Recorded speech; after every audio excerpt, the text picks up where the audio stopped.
The Teke-Teke. The Teke-Teke is a Japanese urban legend that emerged in the late 1970s about the vengeful spirit of a young woman who was tragically cut in half by a train. According to the legend, she fell onto the tracks during winter and, bisected at the torso, died slowly in the snow while trying to crawl for help. Now her upper body roams at night, dragging itself using her hands and elbows, creating a distinctive scraping sound that gives her the name Teke-Teke from the Japanese onomatopoeia. Reports describe her as moving with surprising speed despite her method of locomotion, hunting near railway stations and train tracks where she died. The spirit allegedly carries a scythe or sharp blade and kills victims by cutting them in half at the waist, mimicking her own death. In some versions of the tale, she gives victims only 3 seconds to answer a question correctly, or face death.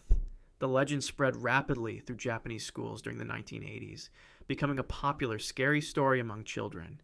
While purely urban folklore with no documented cases, the Teke-Teke represents traditional Japanese onryo, or vengeful spirit mythology adapted to modern urban settings, reflecting cultural fears about violent death and the dangers of railway transportation in densely populated cities.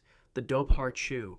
The Dobhar Chew is an Irish cryptid from County Leitrim, described in folklore as a vicious water-dwelling creature resembling a cross between a dog and an otter, with its name translating to waterhound in Irish Gaelic. The most famous account dates to September 22, 1722, when a creature allegedly killed Grace Connolly while she washed clothes at the shore of Glenade Lake. According to the story carved on her gravestone in Conwall Cemetery, her husband Terence heard her screams and killed the attacking creature, but its dying whistle summoned its mate, forcing him to flee. The gravestone still exists today, with an image of a strange animal carved into it, providing rare physical evidence connected to a cryptid legend. Descriptions depict the Dobhar Chew as roughly 2 to 4 meters in length, with smooth dark fur, a fish-like tail, powerful limbs, and an aggressive temperament toward humans. The creature supposedly emits a piercing whistle when hunting or calling for its mate. Sightings were reported occasionally in Irish lakes through the 20th century, though scholars suggest that the legend may have originated from encounters with unusually large otters, seals in freshwater, or entirely folkloric invention. The creature remains an enduring part of Irish cryptozoology, representing one of the few legendary animals commemorated with a documented historical monument. The Sigbin. The Sigbin is a cryptid from the Visayan regions of the Philippines, particularly reported in Cebu and Bohol, described as a creature resembling a hornless goat, or large badger that walks backward with its head lowered between its hind legs. According to Filipino folklore, the Sigbin possesses several disturbing characteristics, including the ability to become invisible during daylight hours, emit a foul and nauseating odor, and drain blood from the shadows of its victims, rather than from their physical bodies. The creature is said to be roughly the size of a medium dog, with large ears that clap together producing sound, dark brown or black coloring, and a long whip-like tail used as a weapon. Most sightings allegedly occur at night, particularly during Holy Week in the Catholic calendar. The folklore connects the Sigbin to the broader Aswang mythology, and includes the belief that wealthy or powerful families secretly breed and keep them as pets to bring luck or maintain power, reflecting social tensions and distrust of the elite in Filipino society. Some researchers suggest the legend may have originated from misidentifications of native animals like the Philippine badger or civet cats, whose unusual appearance could inspire such tales. The Sigbin remains a significant figure in Visayan folklore, representing fears about the supernatural and class divisions in traditional Philippine culture. The Naki. The Naki is a malevolent water spirit from ancient Finnish mythology that dwells in lakes, ponds, and wells throughout Finland, luring unsuspecting victims to watery deaths through deception and shape-shifting abilities. According to Finnish folklore, the Naki most commonly appears as a beautiful horse, an attractive woman, or a crying child to draw people near the water's edge, though it can also take the form of a floating log or abandoned boat. The name possibly derives from the Finnish word nakata, meaning to grab or seize, reflecting its method of attack by grasping victims' legs and dragging them beneath the surface into deep water and areas thick with water weeds. In its horse form, the Naki invites people to ride on its back before suddenly plunging into the water, while as a woman or child, it uses emotional appeals to lure victims closer. The creature is particularly dangerous to children and intoxicated adults, and Finnish folklore strongly warns against swimming alone or after sunset in lakes associated with Naki legends. The entity can sometimes be appeased through offerings left at the water's edge. Scholars believe the Naki folklore served practical purposes in Finnish culture, teaching water safety to children through fear and reflecting ancient Finno-Ugric animistic beliefs that spirits inhabited natural features. Similar water spirits appear throughout Finno-Ugric cultures across northern Europe and western Russia. The Adze.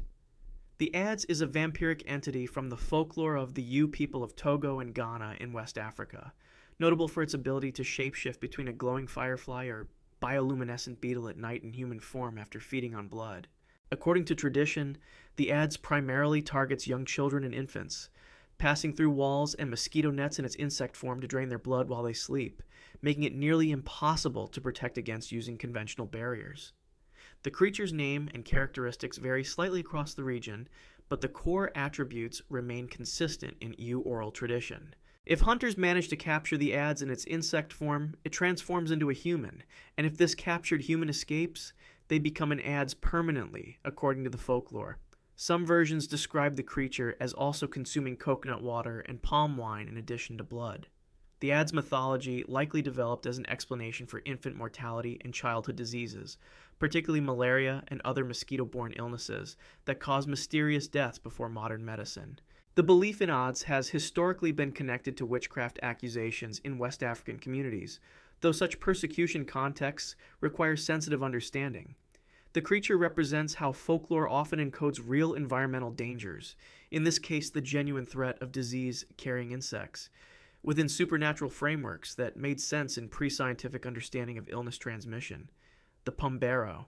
The Pombero is a creature from Guarani mythology in Paraguay and northern Argentina, described as a short, hairy humanoid covered entirely in black hair with disproportionately long hands and feet, standing approximately 1 to 1.5 meters tall.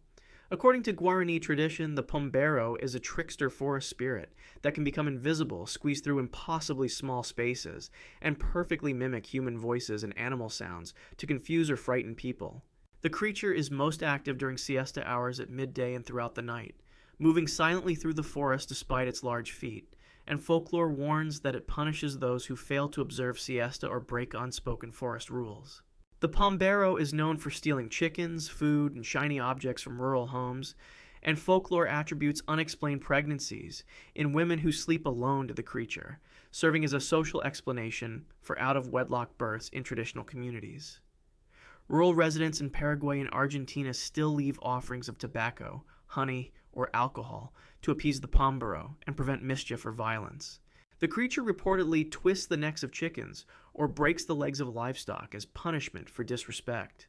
Scholars suggest the Pombero legend served multiple social functions, including enforcing siesta observance, explaining theft and property loss, and maintaining social norms around sexuality within Guarani culture, while also reflecting the animistic belief that forests contain powerful spirits requiring respect and proper behavior from humans who enter their domain. The Tokoloshi. The Tokoloshi is a malevolent dwarf-like creature from Zulu and Xhosa mythology in South Africa, Zimbabwe, and surrounding regions, typically described as standing under 1 meter tall with gray or ashen skin, hollow eyes, and in some accounts possessing only one leg or baboon-like features. According to traditional beliefs, the Tokoloshi is created or controlled by witch doctors called sangomas, who send it to harm their enemies, and the creature can become invisible by swallowing a pebble, allowing it to enter homes undetected through doors and windows. The entity allegedly attacks people while they sleep, with folklore attributing various harms including illness, bad luck, death, and intimate assaults to its nocturnal visits. This belief led to the widespread practice, still observed in some areas today, of raising beds on bricks or blocks to prevent the Tokoloshi from reaching sleeping victims, a custom that remains visible in many South African townships and rural homes. The creature is associated with sleep paralysis experiences, and only sangomas are said to possess the ability to see and control these beings. Tokoloshi beliefs have serious social consequences, as accusations of using one to harm others have led to conflicts and violence in communities where traditional beliefs remain strong. The mythology reflects spiritual warfare concepts in Southern African traditional religion and has been used to explain unexplained deaths, illnesses, and misfortunes in communities before and alongside modern medicine, representing how supernatural beliefs provide frameworks for understanding tragedy and assigning responsibility in traditional worldviews. The Leshy. The Leshy is an ancient Slavic forest spirit from Russian, Ukrainian, and broader Slavic folklore, predating Christianity and serving as the master and protector of forests and all animals within them. According to tradition, the Leshy is a powerful shapeshifter that can appear as a tree, various animals, or a humanoid figure, and possesses the remarkable ability to change size from as tall as the forest trees to as short as grass, allowing it to move through its domain undetected. Descriptions typically portray the Leshy with a beard made of living grass and vines, green or bark-like skin, glowing green or yellow eyes, and distinctive features including a left eye smaller than the right with no eyebrows or eyelashes. The creature reportedly wears peasant clothing, backward or inside out, and commands all forest creatures, including wolves and bears. The Leshy's primary method of tormenting humans involves leading travelers in circles until they become hopelessly lost, often mimicking the voices of loved ones to lure people deeper into the forest.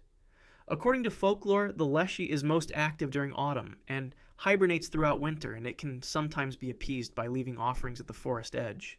The legend served practical purposes in Russian culture, warning people about the very real dangers of getting lost in vast Russian forests, while encoding respect for nature within the cautionary tale. The Leshy represents pre-Christian animistic beliefs that spirits inhabited and controlled natural spaces, requiring proper behavior and respect from humans who entered their territories. The Wendigo. The Wendigo is a deeply significant creature from the oral traditions of Algonquian peoples across the northern forests of Atlantic Canada and the Great Lakes region, representing the transformation of humans who resort to cannibalism into malevolent supernatural beings. According to Algonquian beliefs, a person who consumes human flesh becomes a Wendigo, cursed with an insatiable hunger that can never be satisfied regardless of how much it eats, and the creature grows taller with each victim it consumes, with some accounts describing heights reaching 4.5 to 9 meters. Traditional descriptions portray the Wendigo as having an emaciated skeletal appearance with gray-white skin stretched tightly over bones, glowing eyes, yellowed fangs, and cracked frostbitten skin through which bones are visible, along with a heart made of ice and breath that causes blizzards. The creature is associated with winter, starvation, and the harsh conditions that historically led to desperate situations in northern indigenous communities. The Wendigo legend served as a powerful cultural deterrent against cannibalism during severe winters, when food scarcity posed real threats, representing the danger of selfishness and greed in cultures where communal sharing was essential for survival. Speaking about the Wendigo was traditionally considered taboo, as discussing it was believed to risk becoming one. The term Wendigo psychosis was used historically by some anthropologists to describe a culture-bound syndrome, though this concept is controversial and debated among scholars today, requiring careful consideration of how indigenous beliefs have been interpreted through colonial perspectives. The Bloop Monster. The Bloop Monster is a speculative cryptid based on an ultra-low frequency underwater sound detected multiple times by the National Oceanic and Atmospheric Administration in the summer of 1997 in the southern Pacific Ocean, at approximately 50 degrees south and 100 degrees west. The sound, which rose rapidly in frequency over approximately 1 minute, was powerful enough to be detected by sensors over 5,000 kilometers away, leading to speculation that if biological in origin, the source would need to be significantly larger than a blue whale, with some enthusiasts estimating a potential length of 150 to 200 meters or more. The sound's profile initially appeared consistent with biological sources, sparking considerable interest in cryptozoology communities and internet forums about what massive unknown creature could inhabit the deep ocean. However, NOAA released an official explanation in 2005, stating that the sound was consistent with ice quakes or iceberg calving events, where large chunks of ice break off from Antarctic ice shelves and fracture underwater, producing sounds similar to the bloop recording. Despite this scientific explanation, the bloop remains popular in cryptozoological discussions as it highlights how little we know about the deep ocean, with approximately 80% of the ocean floor still unexplored. The case demonstrates the tension between public imagination and scientific explanation, showing how mysterious phenomena can capture attention even after being solved, and serves as a reminder that while the ocean likely holds undiscovered species, extraordinary claims require extraordinary evidence and careful scientific investigation rather than speculation. The Strigoi. The Strigoi is an undead creature from Romanian folklore that predates and directly inspired modern vampire mythology, though it differs significantly from the fictional depiction made famous by Bram Stoker's Dracula. According to Romanian tradition, there are two types of strigoi: living strigoi, who are essentially witches or cursed individuals, and dead strigoi, who are revenants that rise from their graves to feed on blood and life energy. Dead strigoi become such through violent death, suicide, or being cursed with witchcraft, and they are said to leave their graves between midnight and dawn to drain blood from humans and livestock, returning before sunrise. The creatures can appear either as living humans or as corpses, and possess the ability to transform into animals, particularly nightbirds and cats. Traditional prevention methods included placing garlic in the corpse's mouth during burial, driving a stake through the heart, or decapitation, while killing an active strigoi required staking, burning, or decapitation combined with garlic. Romanian folklore held that individuals with red hair and blue eyes were more likely to become strigoi, and that these creatures could father children called dampir with living humans. The belief in strigoi led to actual grave exhumations in Romania during the 18th and 19th centuries, with bodies showing no decomposition interpreted as evidence of the undead state. The strigoi legend developed as an explanation for disease spread, mysterious livestock deaths, and the appearance of preserved corpses, reflecting fears about death and contagion in pre-modern Eastern European communities. The Flesh Gate. The Flesh Gate is a modern cryptid that originated on internet forums and creepypasta websites during the 2000s and 2010s, representing a new form of digital folklore that spreads through social media rather than traditional oral transmission. According to the legend, the Flesh Gate is a creature that mimics human appearance with unsettling imperfections, existing in an uncanny valley where it looks almost human but with proportions slightly wrong, including details like too wide smiles, incorrect eye spacing, or movements that are described as either unnaturally smooth or disturbingly jerky. Reports claim the creature appears in remote forests and hiking trails, primarily in North America, often calling people by name from the tree line and replicating the voices of missing persons or loved ones to lure victims deeper into the woods. Descriptions typically include the creature appearing naked or wearing outdated clothing, being most active at dusk or dawn, and sometimes emitting a rotting smell despite its otherwise normal appearance, with folklore claiming that those who follow the voice are never seen again. Unlike traditional cryptids with historical or cultural roots, the Fleshgate has no basis in folklore from any established culture and appears to be entirely a creation of internet horror fiction communities. The legend is significant because it demonstrates how cryptid mythology evolves in the digital age, with stories spreading rapidly through forums, Reddit threads, and creepypasta sites, rather than being passed down through generations. The Fleshgate represents modern anxieties about isolation, trust, and the uncanny, showing how the internet has become a new medium for creating and sharing folklore that serves similar psychological functions as traditional legends. If you want to see more, click the video on screen now.